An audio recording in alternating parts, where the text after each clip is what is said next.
सादर प्रणाम। मैं नीरजा चौधरी एक बार फिर आपके अपने चैनल इन्फोनी कॉर्नर में आप सभी का स्वागत एवं अभिनंदन करती हूँ।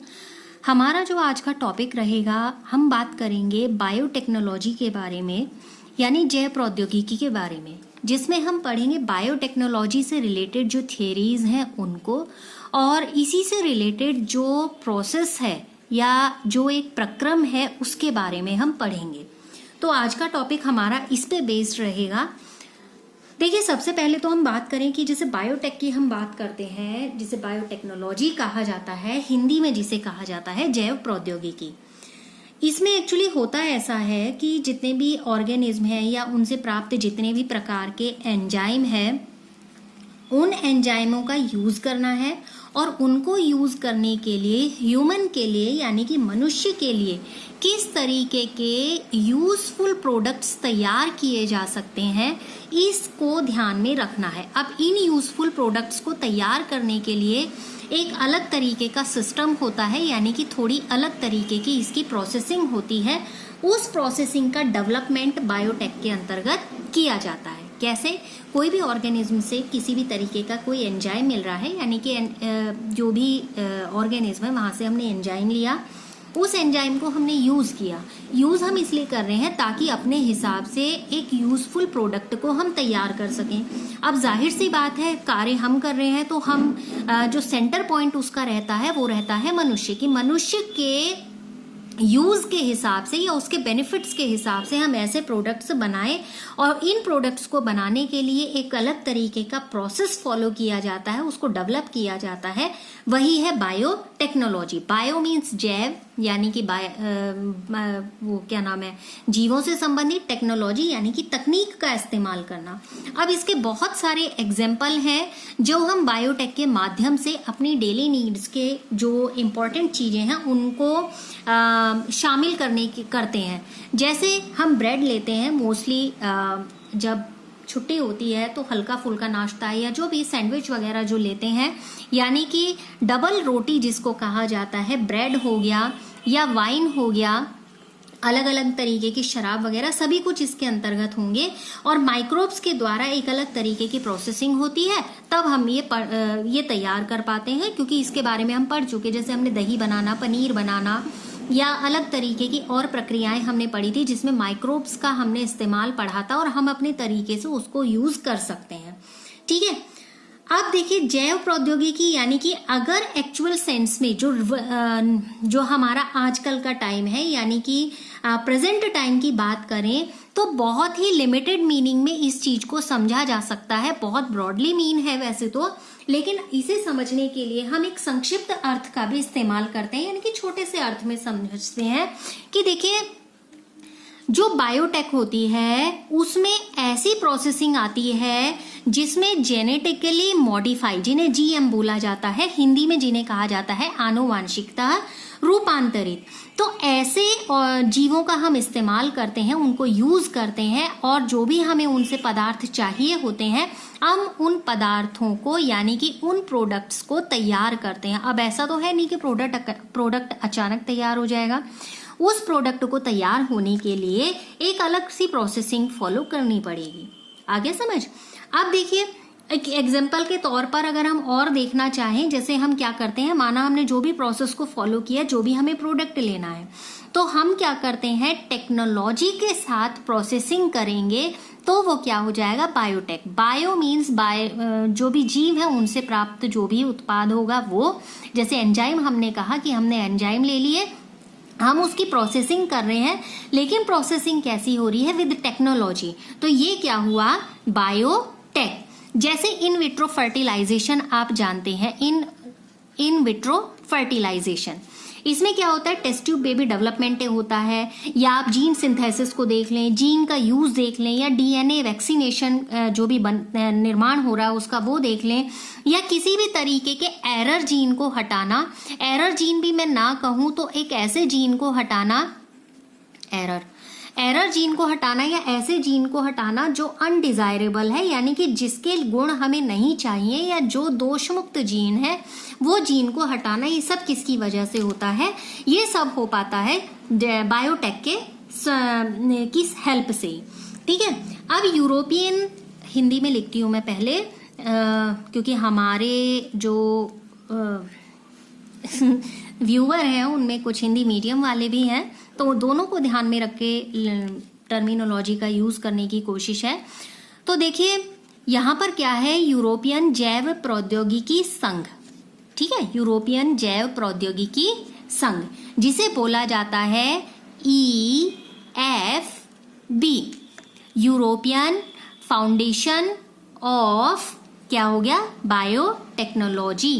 तो ये यहाँ पर क्या आ जाएगा, इसने एक डेफिनेशन दी है, लेकिन इसकी डेफिनेशन की एक स्पेशलिटी ये है कि दोनों तरीके के जो आइडियाज हैं, दोनों तरीके के आइडियाज से मतलब जो हमारे ट्रेडिशनल आइडियाज हैं, उन ट्रेडिशनल आइडियाज को, और जो हमारे मॉडर्न आइडियाज हैं मॉलिक्यूलर बायोटेक्नोलॉजी को लेकर, तो इन सारे आइडियाज को इसने इकट्ठा किया, उन अपनी डेफिनेशन में इन दोनों आइडियाज को जोड़ा और तब एक डेफिनेशन तैयार की। हिंदी में अगर मैं इसकी बात करूं तो हिंदी में ये डेफिनेशन है कि नए उत्पादों, मैं लिख दे रही हूं, नए उत्पादों व सेवाओं के लिए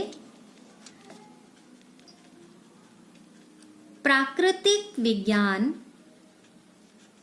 व जीव कोशिकाओं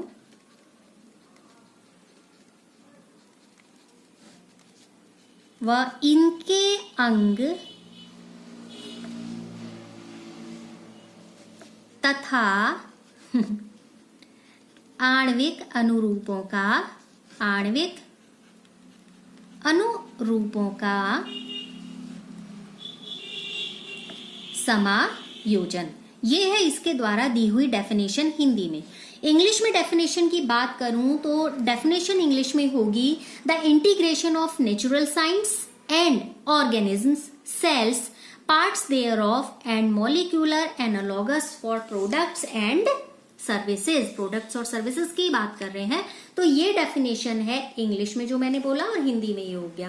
अब देखिए बात करते हैं यहाँ पर कि जैव प्रौद्योगिकी के जो सिद्धांत हैं, जो कि हमारा टाइटल ही है, जो थियरी है बायोटेक्नोलॉजी से रिलेटेड, उस थियरी की हम बात करते हैं। देखिए थियरी की बात करें तो जब भी बायोटेक्नोलॉजी के इनेबल होने की बात करते हैं, विकास की बात करते हैं, तो दो मेन टेक्नोलॉजीज का ज्यादा रोल होता है, यानी कि दो तकनीक है जो इसको आगे बढ़ाने में हेल्प करती हैं। पहली जो टेक्निक इसके अंतर्गत है वो है यहाँ पर जेनेटिक इंजीनियरिंग, जेनेटिक इंजीनियरिंग, ठीक है, यानी कि आनुवांशिक अभियांत्रिकी, जिसे हिंदी में बोला जाता है। दूसरा आता है यहाँ पर बायो, सेकंड टाइप जो है इसका बायो प्रोसेस इंजीनियरिंग, ये है इसका दूसरा नाम, ठीक है। तो ये इसका दूसरा नाम है।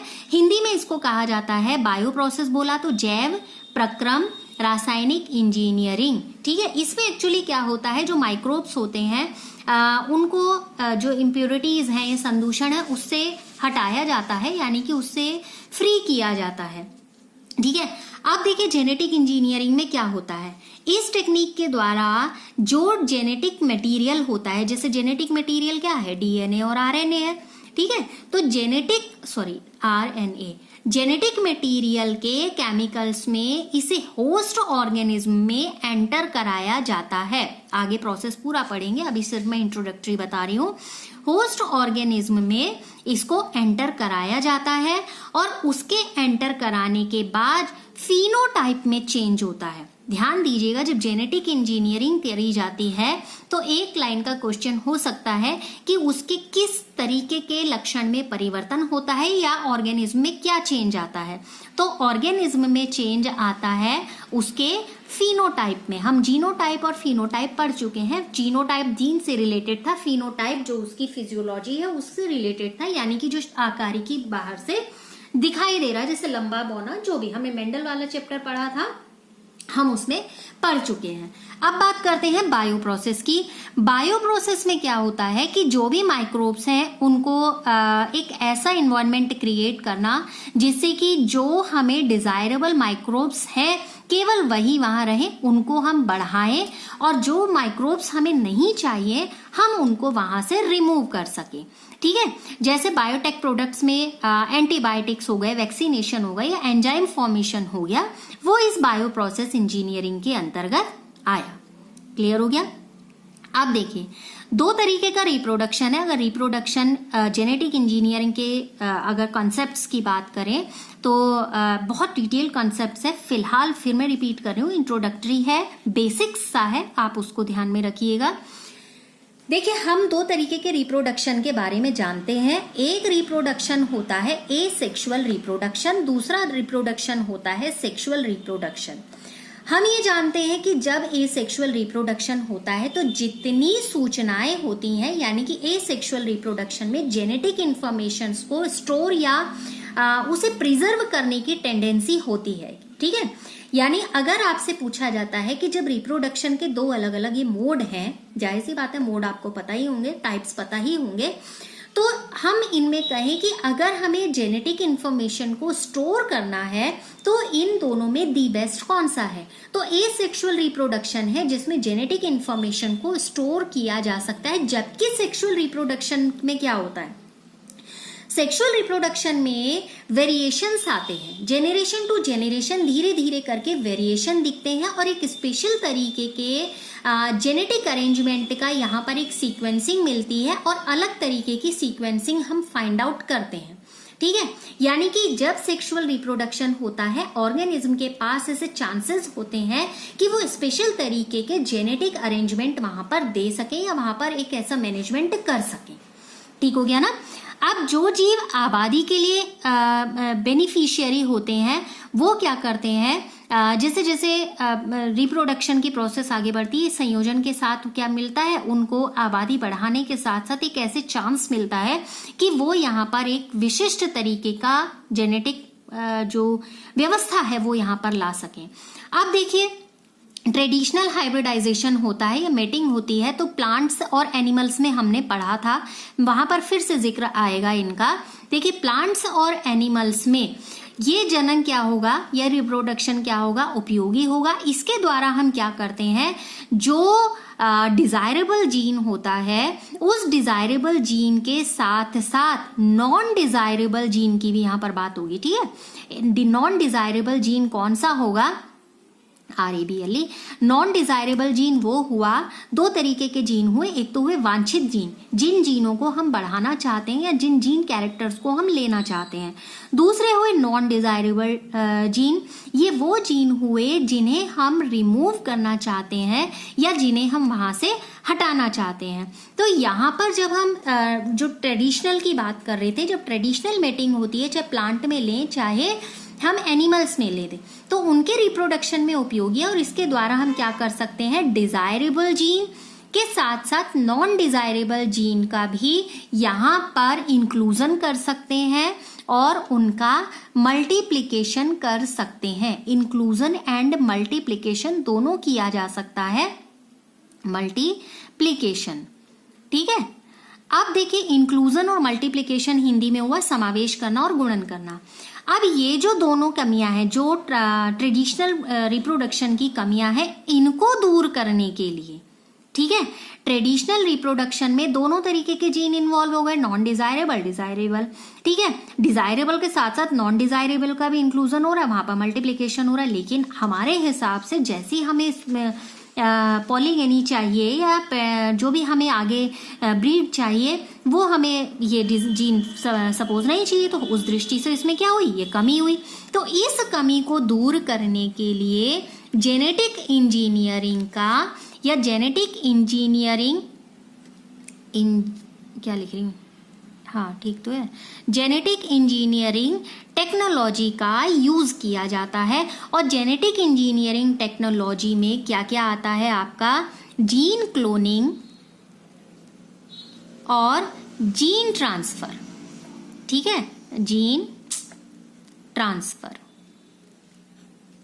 ठीक, अब जीन क्लोनिंग और जीन ट्रांसफर हमने इनका यूज किया और हमने क्या तैयार किया, रिकॉम्बिनेंट डीएनए, हिंदी में जिसे बोला जाता है पुनर्योगज डीएनए। तो हमने रिकॉम्बिनेंट डीएनए तैयार किया। देखिए कमी थी ये, हमने यूज किया जेनेटिक इंजीनियरिंग को।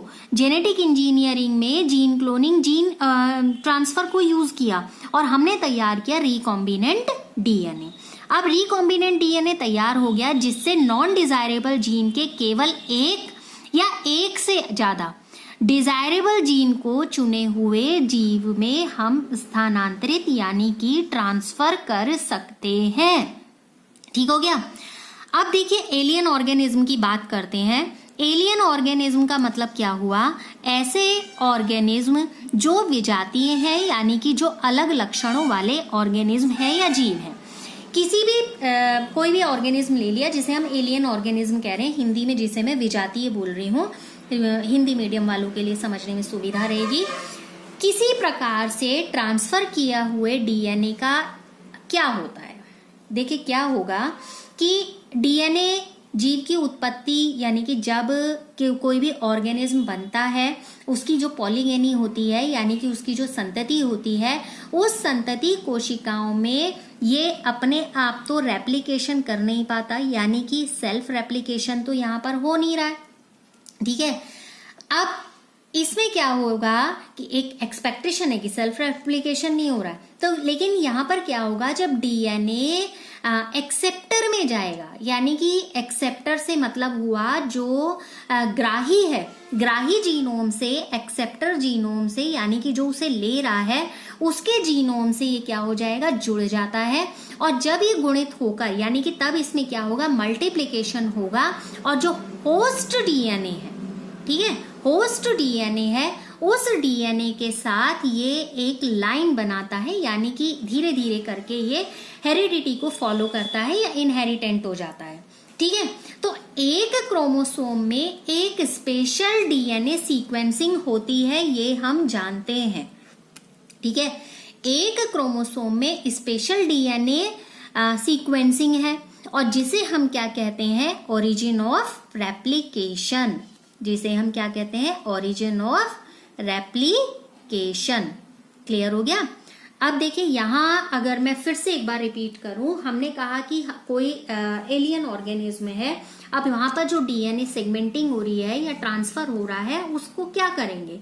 देखिए यहाँ पर एक प्रोबेबल आंसर ये है कि डीएनए जब किसी भी ऑर्गेनिज्म की कोई नई ब्रीड बनती है या नई संतति बनती है तो उसकी सेल्स में खुद मल्टीप्लाई नहीं हो पाएगा।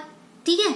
अब उसके लिए क्या होता है, जब इसमें खुद मल्टीप्लिकेशन नहीं हो रहा है तो ये खुद मल्टीप्लिकेशन नहीं हो रहा है तो जो ग्राही यानी कि जो एक्सेप्टर है, जो उसे लेने वाला जीनोम है, जिस जीनोम के साथ इसकी मैचिंग हो रही है तो उसके साथ ही क्या करेगा, जुड़ जाएगा।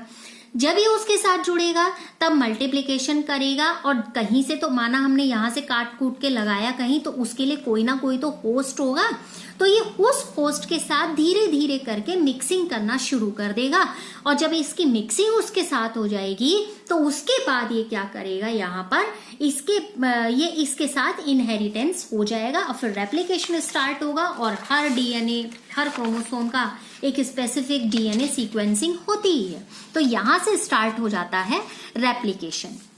क्लियर। अब किसी भी जीव में कोई भी ऑर्गेनिज्म हमने ले लिया, जो फॉरेन डीएनए बात कहूँ या मैं फिर वही एलियन शब्द का ही यूज करूंगी, एलियन डीएनए की बात करूं तो एलियन डीएनए सेगमेंट के मल्टीप्लिकेशन के लिए क्या होना चाहिए, क्रोमोसोम।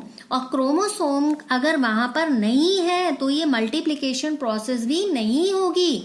क्रोमोसोम होना जरूरी क्यों है, वो इसलिए जरूरी है क्योंकि हमने कहा कि हर क्रोमोसोम पर डीएनए की एक स्पेशल सीक्वेंसिंग होती है और इसी स्पेशल सीक्वेंसिंग को हमने क्या नाम दिया था, हमने क्या नाम दिया, या हम कौन होते हैं नाम देने वाले, ओरिजिन ऑफ रेप्लिकेशन उसको कहा जाता है। तो इस तरीके के एक एलियन डीएनए की यहाँ पर क्या बन रही है, कॉपी बन रही है। ठीक है।